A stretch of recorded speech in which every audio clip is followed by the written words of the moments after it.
தொடர்ந்து பல பதிவுகள்ல சித்த மருத்துவத்துல சொல்லியிருக்கக்கூடிய முக்கியமான மருந்துகள், உணவு முறைகள் எல்லாமே நம்ம பார்த்துட்டு இருக்கிறோம்.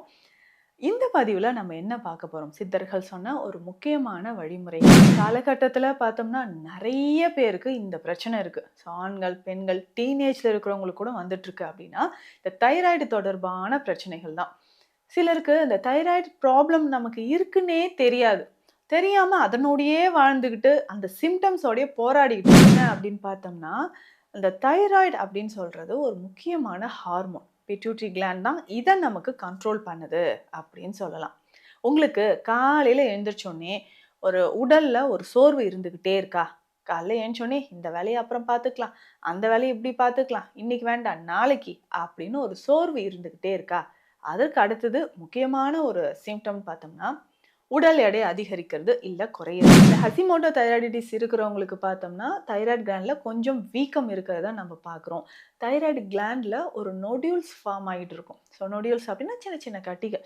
கழுத்த தூக்கி பார்த்தோம்னா, அடிப்பக்கமா கொஞ்சம் வீக்கம் தெரியறது. இது எல்லாமே ஹைப்போதைராய்டிசம், ஹசிமோட்டோஸ்ல வரக்கூடிய சிம்ப்டம்ஸ் தான். இத சரி செய்றதுக்கும் நெறைய வழிமுறைகள் நமக்கு இருக்குங்க. இதனோட சேர்த்து இன்னும் சில வழிமுறைகள நம்ம ஃபாலோ பண்ணிக்கிட்டே வரலாம். Welcome to Nitya's Varam, where ancient Siddha tradition meets modern healing. Experience the difference. வரம் நேயர்களுக்கு வணக்கம். நான் டாக்டர் நித்யா, சித்தா பிசிஷியன். தொடர்ந்து பல பதிவுகள்ல சித்த மருத்துவத்துல சொல்லியிருக்கக்கூடிய முக்கியமான மருந்துகள், உணவு முறைகள் எல்லாமே நம்ம பார்த்துட்டு இருக்கிறோம். இந்த பதிவுல நம்ம என்ன பார்க்க போறோம்? சித்தர்கள் சொன்ன ஒரு முக்கியமான வழிமுறைங்க.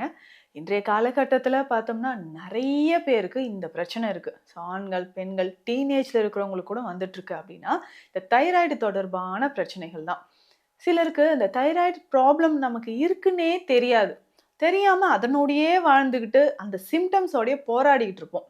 என்ன அப்படின்னு பார்த்தோம்னா, இந்த தைராய்டு அப்படின்னு சொல்றது ஒரு முக்கியமான ஹார்மோன். பிட்யூட்டரி கிளாண்ட் தான் இத நமக்கு கண்ட்ரோல் பண்ணுது அப்படின்னு சொல்லலாம்.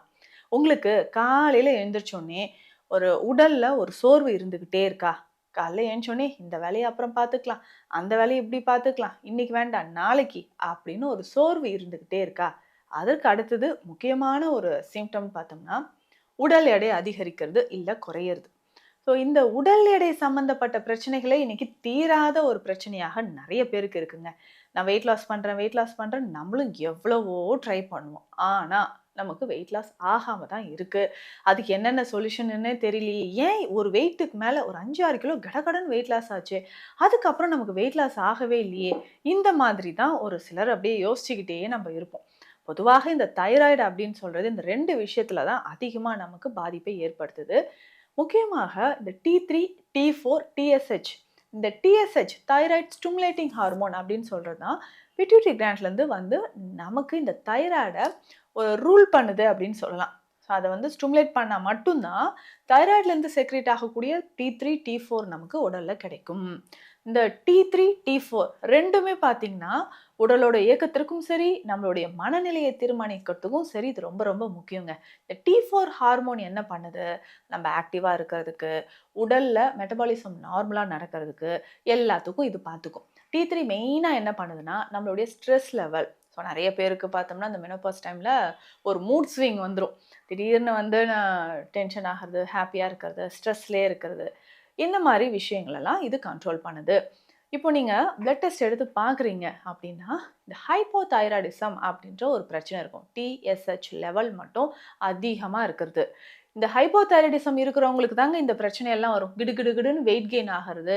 ஒரு பக்கம் ரொம்ப வருஷமா தைராய்டோடயே போராடிக்கிட்டு நீங்க மருந்து சாப்பிட்டுட்டு இருக்கீங்கன்னா, உடல் நல்லா பருத்து போயிருக்கும். நடக்கவே முடியாது. நடந்தாலே இந்த தசைகள் ரொம்ப தளர்வா, லூஸா இருக்கிற மாதிரி, தொள தொளன்னு இருக்கிற மாரி நடப்பீங்க. இடுப்ப சுத்தி தசைகள் பெருசாக இருக்கிற மாரி இருக்கும். பெண்களுக்கு அதிகமாகவே இடுப்ப சுத்தியோ, இல்ல தொடை பகுதியிலோ தசை பெருசாக இருக்கிறது.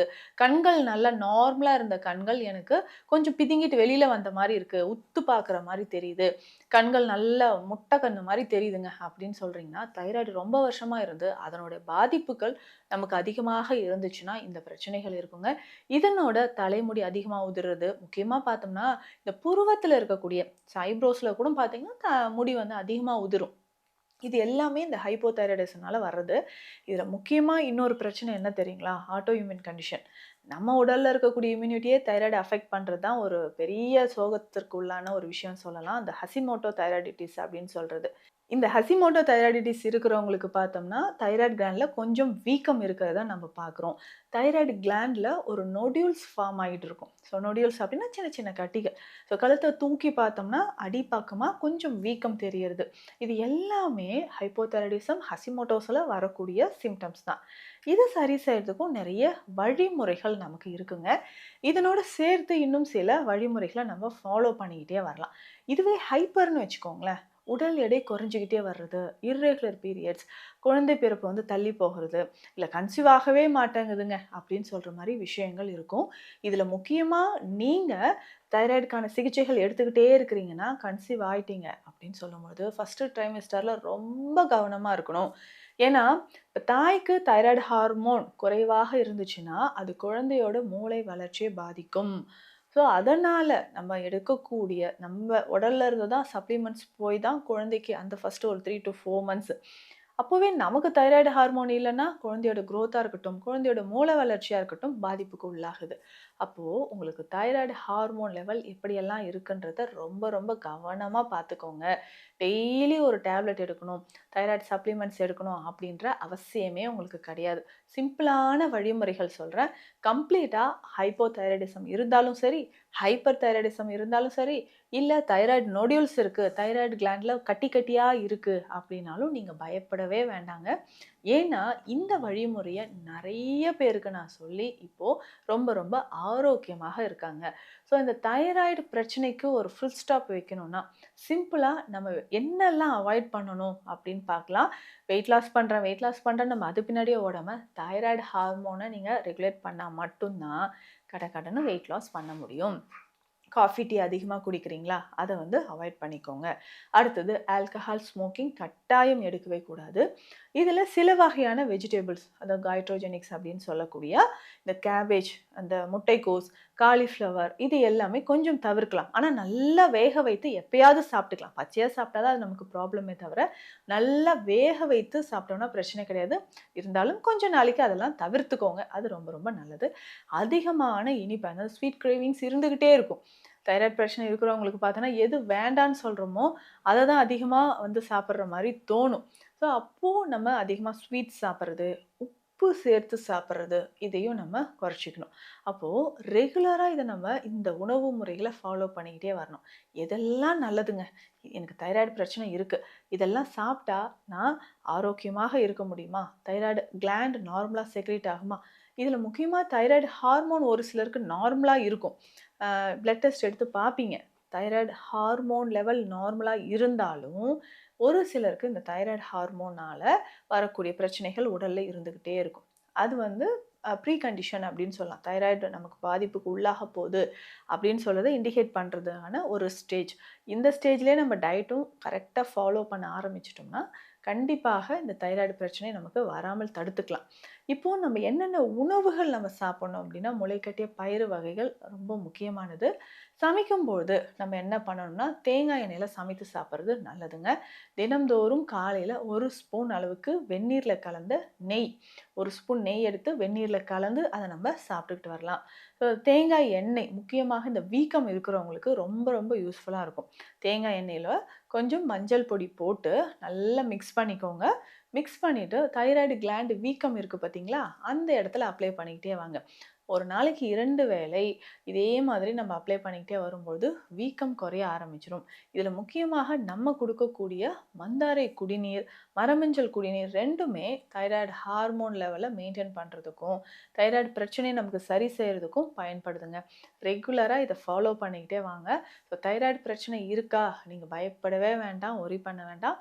இதனால தைராய்டுனால வந்திருக்கக்கூடிய பிரச்சனைகள் எதுவாக இருந்தாலும், உடல் எடை அதிகரிக்கிறது, அதிகமான hair fall, irregular periods, so infertility issues, குழந்தையின்மை பிரச்சனை எல்லாத்துக்குமே இந்த ஹார்மோன் லெவல நம்ம கரெக்ட் பண்ணிட்டோம் அப்படின்னா, நமக்கு இந்த பிரச்சனையும் ஒண்ணு ஒண்ணா குறைய ஆரம்பிச்சுரும். ஸோ அதற்கான சிறப்பான சித்த மருந்துகளும் நம்மகிட்ட இருக்குங்க.